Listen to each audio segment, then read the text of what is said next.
Now, we're going to dive down a little bit more. We heard from Lon a bit before about how important CVCs were within the developing the green goals. They're about half of all venture investments since 2013, which was obviously about $222 billion. And now I'm going to invite to stage Amy Comer, who's the partner at law firm Faegre, and she will introduce the panel talking about impact investment and climate tech. So welcome to the stage, Amy. Great. Well, thanks everyone for being on the panel. And so I'm just going to let Ben, John, and Rinat introduce themselves. So John, do you want to go first? Yeah, sure. Hi, I'm John Soberg. I'm a managing partner at MS&AD Ventures. We're an early stage fund based in Silicon Valley, and we invest all over the world. We're backed by a large insurance conglomerate based in Japan. So MS&AD stands for Mitsui Sumitomo Aoi Nisei Dowa, which is why you can see we shorten the name. Great. So hi, everyone. My name is Rinat Yogev. I'm a partner with GM Ventures. I'm based in Tel Aviv in Israel, and lead the investment activities for General Motors, CVC in Israel, in Europe, and in the Gulf countries. And GM Ventures is the strategic CVC for General Motors. Morning, everyone. My name's Ben Luckett. I'm the Chief Innovation Officer at Aviva. Aviva is a large UK insurance company. And my role is twofold. One, I run our corporate venture fund, which invests directly and indirectly into the startup ecosystem. And the other half of my job is the internal innovation agenda, which is often partnering with that ecosystem and developing new products and services. Great. And then, Rinat, I'm going to pick on you first, and I'm going to ask you, how is an OEM like General Motors approaching the concept of sustainability? So thanks, Amy. So I'll start high level.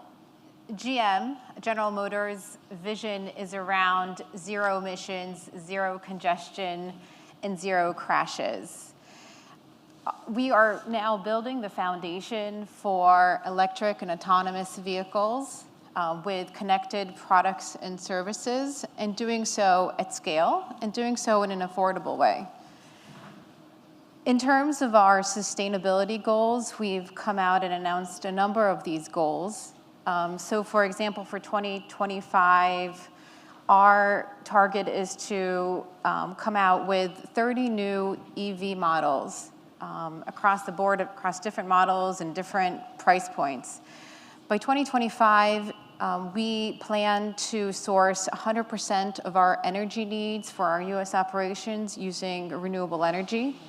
By 2035, we plan to do the same thing for our global operations. And by 2040, our goal is to get to net zero, carbon neutrality, the holy grail. And so we are actively working toward these goals. And besides, looking at sustainability initiatives for our products and our services, we're also taking climate actions beyond that. So in terms of a sustainable workplace environment, in terms of our communities where we work and where we live, GM recently committed $50 million to a ClimateTech fund. And then most significantly, GM committed $35 billion for various EV and AV programs. And those would be investments across technologies, research, manufacturing, and EV infrastructure. And we're looking also beyond traditional mobility. So we're looking how GM can apply its technologies into other various industries. So that could be rail, that could be aerospace. So for example, GM made an investment in a company called Pure Watercraft a few months ago. It's a e-motor boating company, and we're looking to partner with the company in terms of applying our EV technology in that space. That's great. And Ben, for Aviva, same question. How are you guys approaching the concept of sustainability? Yeah, thanks, Amy.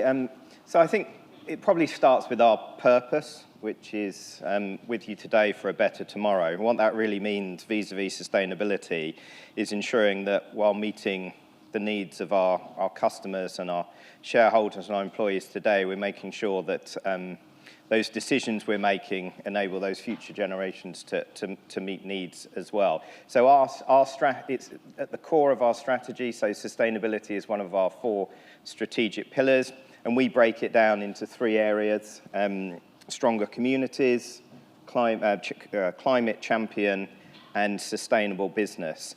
And similar to some of the conversations we've had here, we've set some pretty strong targets, I guess most notably the 2040 net zero target. And I think for a financial services company like us, I guess post COP26, where there was a real focus on kind of non-state actors really accelerating the climate agenda, I think we've taken that very seriously in terms of investment. So both in real assets and new technologies, and through our asset manager, we're investing billions in that space. Through our venture arm, we have recently announced the deployment of 50 million into some ClimateTech funds, which I'm sure we can talk about. On the communities side, we are putting 2% of our profits back into the community annually. And from a business perspective, working with our supply chain, with our partners, to make sure they're embedding sustainability in the way they work, from diversity and inclusion through to good governance, etc. And the ABI, which is one of our industry bodies, calculated that investment to meet the 2035 goals of 2.7 trillion, about $1 trillion of that, 0.9, is likely to come from the insurance sector. And for us, it's not just about kind of our operations. It goes right into some of the decisions we're making around underwriting and pricing, particularly the impact of climate change on flooding, for example, right through to how we are investing through our asset manager, as I mentioned, and also some of the products and services we're now developing. So I guess to summarize, it's very much at the heart of what we're doing. We had a chief responsible investment officer sort of 15 years ago, so it's been part of the DNA, but I think most recently in the last couple of years, certainly we've seen an acceleration of ambition and focus on this space. Great. And John, not letting you off the hook. All right. There's a lot already on the table here. So MS&AD has been focusing a lot around the UN Sustainable Development Goals. So every one of the business units is measured each year based on how well they perform on each one of those. And so that's kind of the approach that we've taken. MS&AD is a huge conglomerate with operations in around 50 countries, so we kind of touch on all different types of areas. So anything from mobility to health to longevity, and climate is obviously a huge one. So as a company, it's part of our DNA to actually be measuring all of these things. On the investment side, we also do that. So for every investment we make, we tick the boxes and we try to assess, I guess. From an early stage, it's a little bit hard to assess, but how many of these different areas this company could help us with. And so that's an important part of our criteria, actually, for making investments, is whether we think this company is going to be accretive in our ability to drive sustainability. And at the core, what our mantra is to build a sustainable future and to give people peace of mind. So we also don't think, I think a lot of people tend to think immediately climate, carbon neutral, and they go immediately to those areas. We think a lot about financial inclusion. We think about things, making people able to live better lives. And often insurance is historically very reactive. We're trying to see if we can be a little bit more proactive. If you can get rid of risks before they actually happen, then you save everybody an awful lot of money and pain. Yeah, that's great. Okay, so on, Rinat, going back to you, on GM Venture Capital arm, what are they doing to help support or accelerate the enterprise vision for climate technology, but from an external innovation perspective? So our role at GM Ventures is really to support General Motors' vision, as I mentioned, around our 3 zeros, and also to accelerate General Motors' evolution to becoming a platform innovator and from becoming a leading transportation technology enterprise. And so one of our key areas of focus is around electrification. And within electrification, we are looking at technologies around the battery space, so really across the life cycle of the battery, from extraction of minerals to recycling and then second life use. We're looking around motors, power electronics, seamless charging, and sustainable building materials and design. And we're also looking, I would say, beyond just, traditional technologies that are just for our products and our services. We're looking, as I mentioned, areas, for example, around energy, areas around sustainable workforce. Yeah, that's great. And then Ben, for Aviva, what are you guys looking into? Yeah, so the venture arm and the innovation piece is really helping the core organization with strategic insight, with acceleration of strategy, and particularly access to and a greater understanding of some of the technologies that I think are going to be really important on this broad agenda.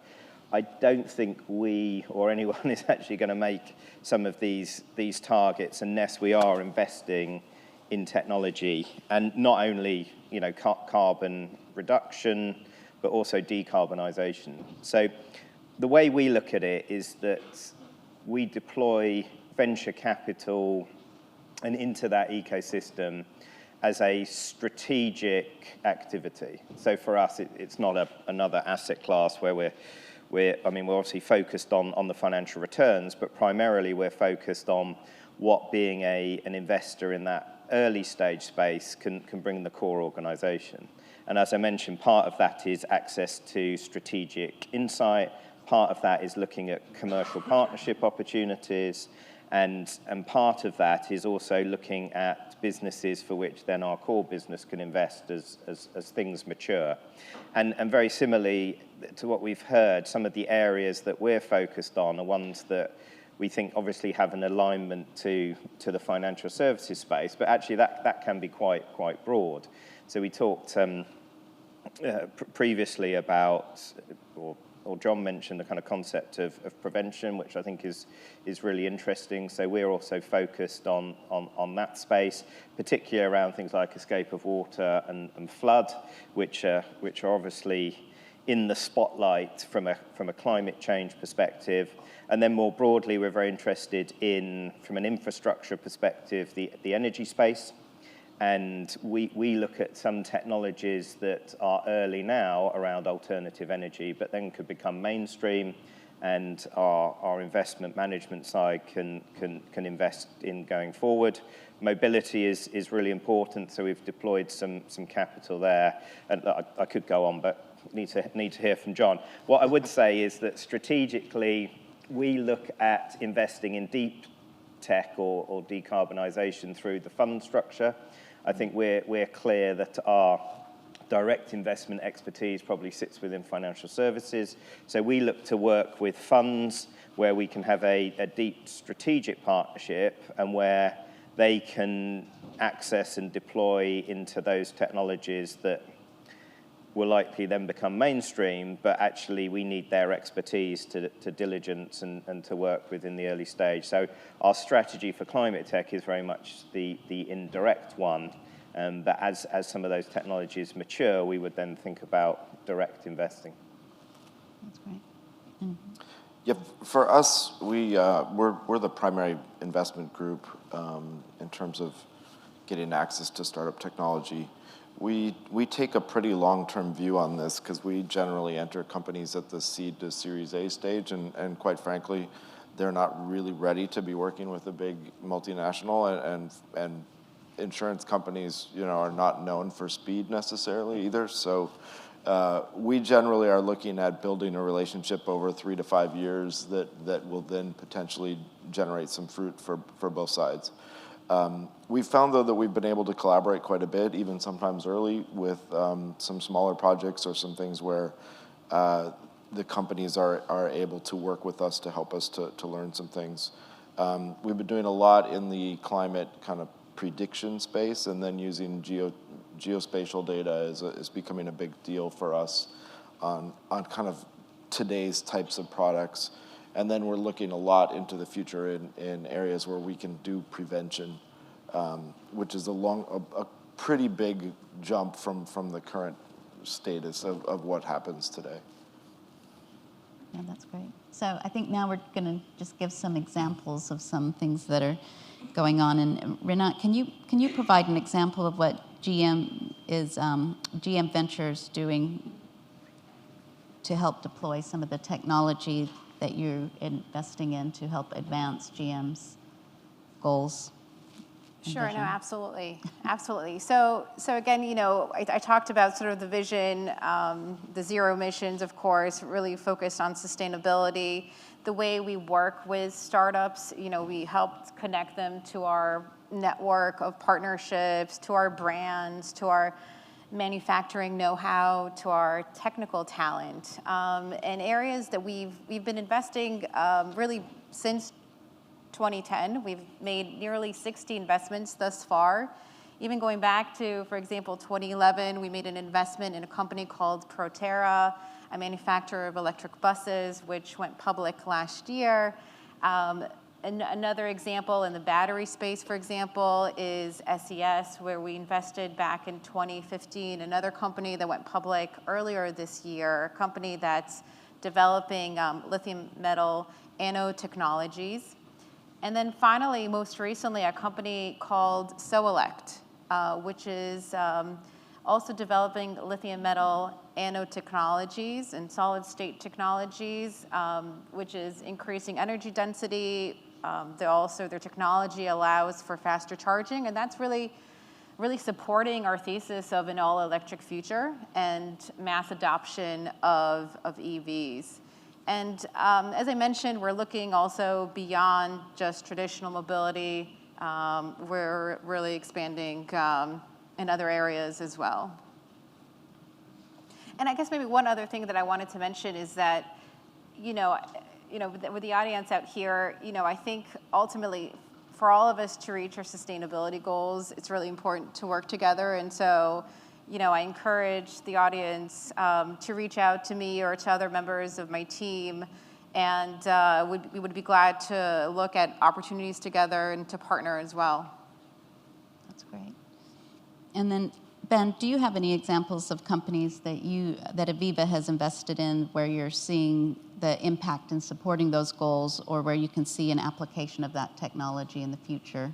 Yeah, so as we've heard, I think there's a real long-term focus. But let me give some examples, kind of short, medium, and long-term around some of the things in which we're investing in. So in the short term, as I mentioned, part of our innovation agenda is also kind of backing the internal startup venture studio that we've got. And we've recently launched something called Aviva Zero, which I guess I became the internal investor in deploying some of our R&D capital. And what that business is doing is looking to transform how we think about motor insurance, and it's early stages, but the first product that's come out of that business is a reasonably standard motor insurance business, but or product, but it enables people who purchase that product for us to offset their driving, and going forward for them to contribute offsetting from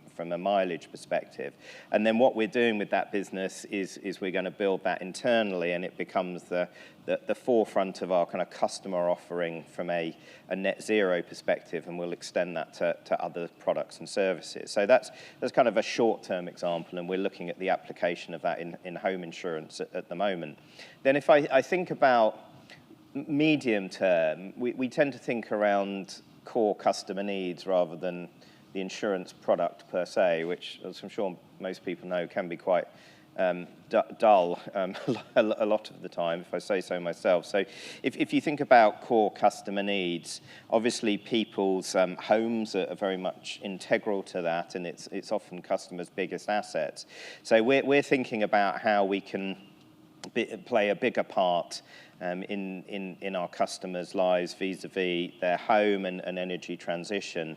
And we've done some small things around the insurance product vis-a-vis solar panels, but through one of our fund investments, there are a couple of companies that are really attracting our attention that we've invested in through the funds. One is a company called Tepio, which is a zero emissions boiler product, another Indra, which is around EV charging.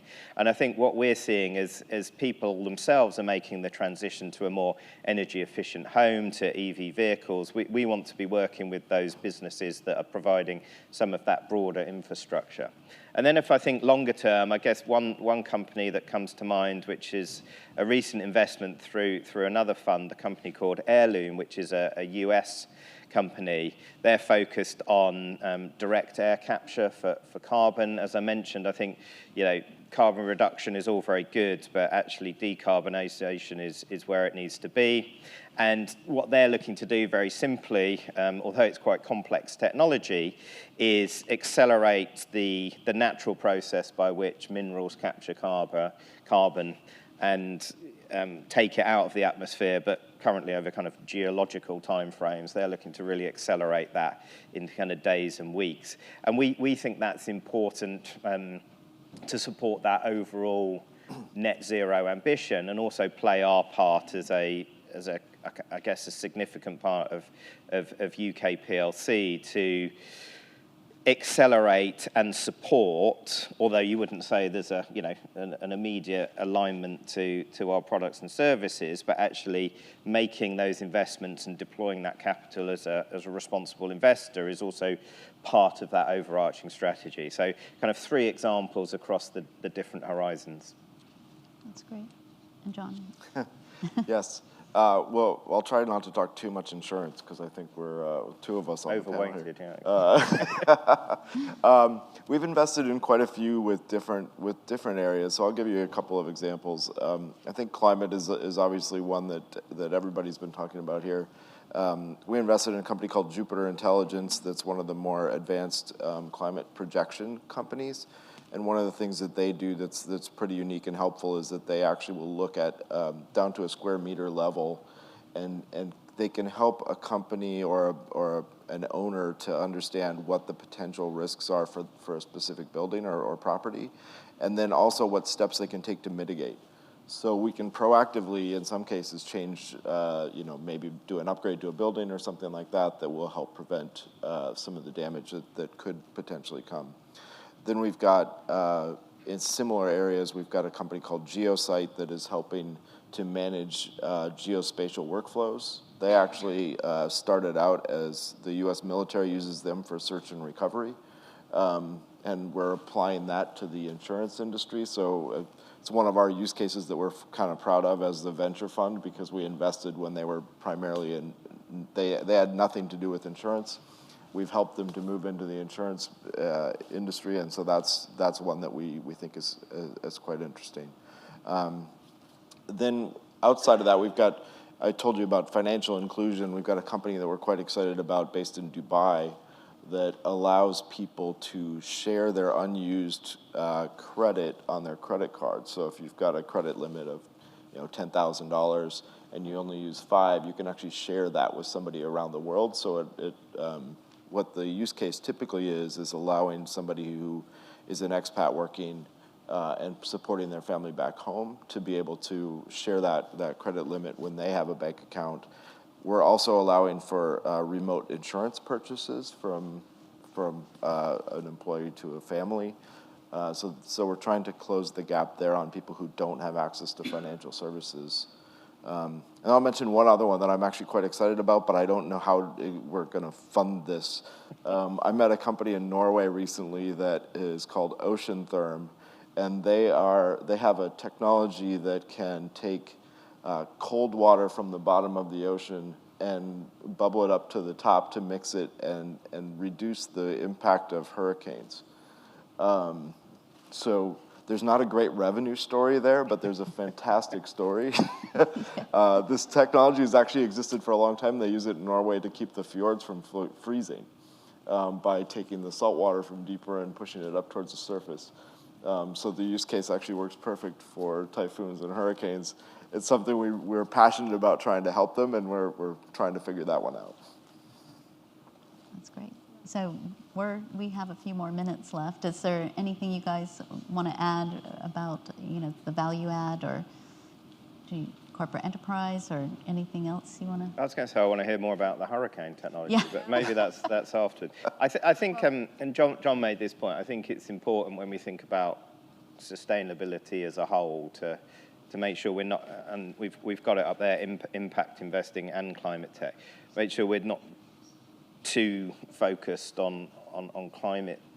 Obviously, it's an important focus, but there are other aspects of investments that we can make that have that broader societal impact, which I think is really important, particularly as we're moving into quite turbulent times. So the piece around financial inclusion, I think, is really important. And also, I think we've got a role to play from a corporate perspective in supporting the startup ecosystem in terms of how they approach their ESG agenda, not in a kind of patronizing way, but in a way that encourages the diversity of investing and of ideas, and also making sure people are thinking beyond kind of climate when they think about sustainability. So I think that's an important point to pull out.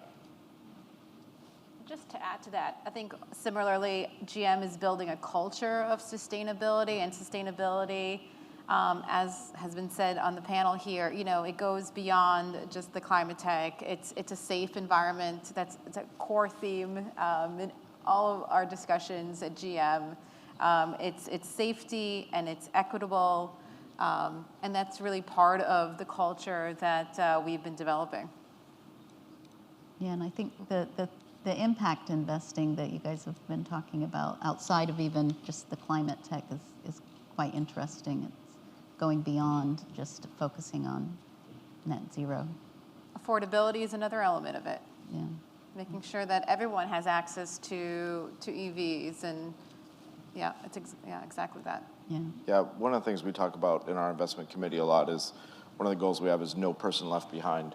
And so you can think about that across just about any area of investment, whether that's, climate affects a lot of people, but it often affects the poor people more than anybody who's rich. So it's not just prevention of damage to property or something like that. It's all of the people that are dramatically impacted by that. Along with the financial inclusion, making products that are accessible to people that might not have been able to get it before, and that makes a meaningful difference in their lives. And all of these things, I think, contribute to a better planet, and generally even back towards helping the climate. Yeah, absolutely. Great. Well, I think thank you guys for participating today. It was it was very interesting. Thank you. Thank you. My pleasure. Thank you. Thank you.